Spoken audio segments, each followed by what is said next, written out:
नमस्कार, मैं हूँ रचना कौर और आप सभी का स्वागत है मेरे चैनल पर। आज संडे है और मैं वीडियो लेके आई हूँ। पिछले संडे को मैं वीडियो नहीं बना पाई थी, तो आज का जो मेरा वीडियो है उसका टॉपिक है कि बच्चे जो है वो बिस्तर गीला करते हैं। भाई छोटे बच्चे होते हैं तब तक तो गीला करे तो कोई समझ में भी आती है, लेकिन थोड़े से एज हो जाने के बाद में बच्चे जब बिस्तर गीला करते हैं तो हमें खुद को परेशानी होती है, बच्चों को भी होती है, क्योंकि बच्चों की वजह से हम कहीं आ जा नहीं सकते हैं। शर्मिंदगी महसूस होती है। अगर साथ में लेके भी जाना पड़े तो बच्चों के लिए अलग से इतने सारे सामान लेके जाने पड़ते हैं। सर्दियों में ये परेशानी ज्यादा हो जाती है।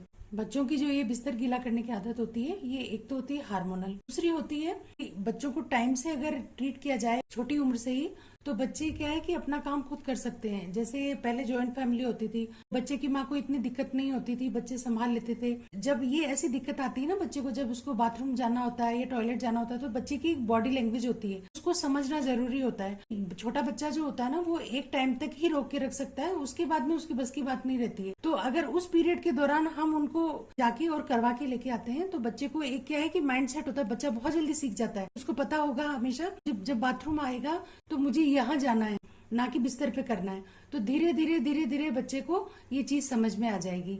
जैसे अभी हम कई वीडियोस देखते हैं कि एक बच्चा है जो दूध पीने की बोतल है, उसको लेके और जब उसको पकड़ाते हैं तो वो हर कहीं बैठ के नहीं पीता है, वो बाकायदा अपने उस बिस्तर पे जाएगा और उसी पोजीशन में आएगा लेट के, और फिर वो बोतल से दूध पिएगा। तो उसके दिमाग में वो क्लियर है कि लेट के इस तरह से दूध पीना है। छोटे बच्चों को अगर हम शुरू से ही ट्रीट करेंगे, इस तरह से उनको सिखाएंगे, एजुकेट करेंगे, बच्चा कभी भी बिस्तर गीला नहीं करेगा। आजकल क्या है कि बच्चियां जो है वो कामकाजी बच्चियां हैं, तो बाहर का घर का सारा करती है, थक जाती है, अकेली और रहती है, बाहर रहती है, तो ये सब मैनेज नहीं कर पाती है, दिक्कत होती है उनको। हमारे यहाँ पे तो क्या होता है, गाँव में छोटा सा बच्चा होता है ना, उसको 5-6 महीने का होता है ना, तभी से शुरू कर देते हैं हमारे यहाँ पे। तो थोड़ी थोड़ी देर में बाथरूम कराने के लिए एक जगह होती है, एक पर्टिकुलर, तो फिर बच्चे को पता होता है कि बिस्तर गीला नहीं करता है, उसके दिमाग में बैठ जाती है वो बिस्तर नहीं गीला करेगा। आप करके देखना, ये चीजें होती है, लेकिन नहीं कर पाती है आजकल की बच्चियां।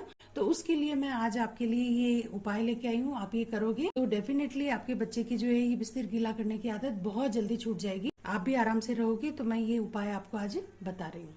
पहला जो उपाय बताने जा रही हूँ वो ये है कि यहाँ पर मैंने काले तिल लिए हैं। मैंने थोड़े से ही लिए, लेकिन आपको क्वांटिटी ज्यादा रखनी है। 15-20 दिन के लिए आप जितने बना सको उस हिसाब से रखनी है, तो मैं आपको बता दूंगी अभी। तो जैसे ये काले तिल हैं, इनको लेके और आपको भूनना है इनको। जैसे हम तिल के लड्डू बनाते हैं, जब तिल को भूनते हैं ना, उसी तरह से इनको हल्के हल्के हो जाने देना है। बिल्कुल लो फ्लेम पे हमको इनको रोस्ट करना है।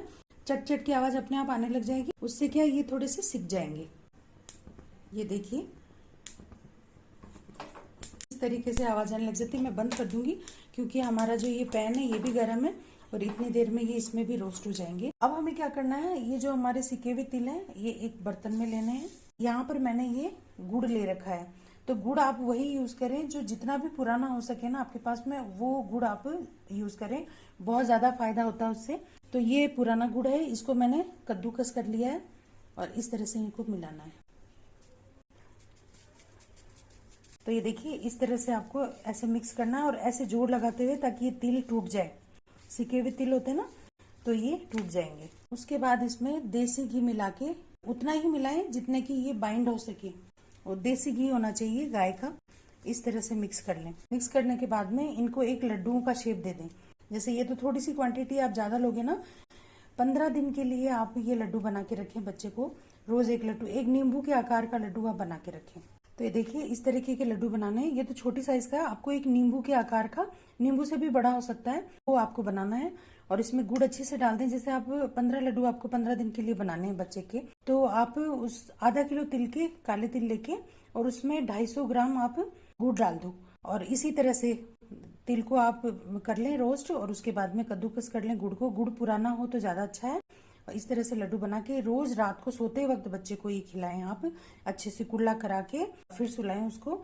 आप देखिएगा कुछ ही दिन में उसकी ये आदत जो है वो खत्म हो जाएगी। दूसरा उपाय है, मैंने लिए किशमिश, और किशमिश या फिर आपके पास मुनक्का हो, बड़ी वाली किशमिश जो होती है बीज वाली, वो हो, तो इन दोनों में से कोई भी, जो भी चीज आपके पास हो वो, ये आप ये रात को पहले इनको धो लें अच्छे से, और 5 से 7 किशमिश या मुनक्का रोज बच्चे को रात को सोते वक्त उसको खिलाएं, उसके बाद अच्छे से कुल्ला कराएं, पानी से मुंह साफ कराएं उसके, नहीं तो दांतों में फंसी रह जाएगी तो फिर उसके कीटाणु हो जाएंगे, दांतों की और दूसरी परेशानी हो जाएगी। तो आप याद रखिए और रेगुलर उसको 10 से 15 दिन अगर कराओगे तो आप खुद देखोगे फायदा उसका।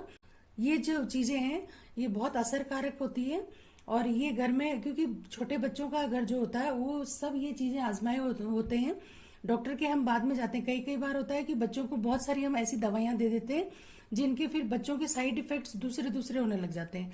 ये जो चीजें हैं सिर्फ और सिर्फ फायदा ही पहुंचाती है, तो जिस काम के लिए हम ये लेते हैं वो ये असर करती ही करती है, इलाज होता ही होता है। 10 से 15 दिन में आपको असर दिखना शुरू हो जाएगा। आप ये दूसरा उपाय भी जरूर करें। तीसरा उपाय मैं जो बता रही हूँ आपको वो ये है कि ये बच्चे की जो हाथ की चिट्टी अंगुली होती है, छोटी वाली अंगुली, उसकी यहाँ से ये ना नाखून, ये वाली इस जगह आप 20 से 25 बार ऐसे जोर दे दे के दोनों हाथ की अंगुलियों को इस तरह से प्रेशर देके उसको रात को सोते वक्त इस तरह से ये रोज करें बच्चे के। ऐसे देख रहे हो आप, दोनों हाथों की अंगुलियों को इस तरह से, दोनों पैरों की अंगुलियों को, जो दोनों पैरों की चिट्टी अंगुली सबसे छोटी वाली अंगुली होती है वो वाली, इनको 20 से 25 बार आप इस तरह से करें। और दवा के ये एक्यूप्रेशर पॉइंट होते हैं जो आपके, क्योंकि नर्व से संबंधित होते हैं आपके ब्रेन से, तो इन अंगुलियों को इस तरह से दबाने से ये नर्व सिस्टम जो है वो सही काम करता है, और बच्चे को जो कहते हैं ना सिग्नल मिलता है तो वो आपको सही सुचारू रूप से काम करेगा और बच्चा बिस्तर गीला नहीं करेगा। तो ये 3 उपाय आज मैंने आपको बताए हैं, जरूर ट्राई कीजिएगा। सर्दियां आ रही है, छोटे बच्चे हैं, बच्चों का कोई कसूर नहीं होता है, तो हम थोड़ा सा ध्यान रखेंगे तो ये सब चीजों से आप भी सही रहोगे, बच्चा भी सही रहेगा, क्योंकि एक एज के बाद में बच्चे को भी शर्मिंदगी महसूस होती है फिर। तो इस तरह से आज ये मैं वीडियो लेके आई हूँ, अगर आपके काम आए तो जरूर बताइएगा मुझे कमेंट करके। और अगला वीडियो लेके मैं अगले संडे फिर आऊंगी, तब तक के लिए नमस्कार।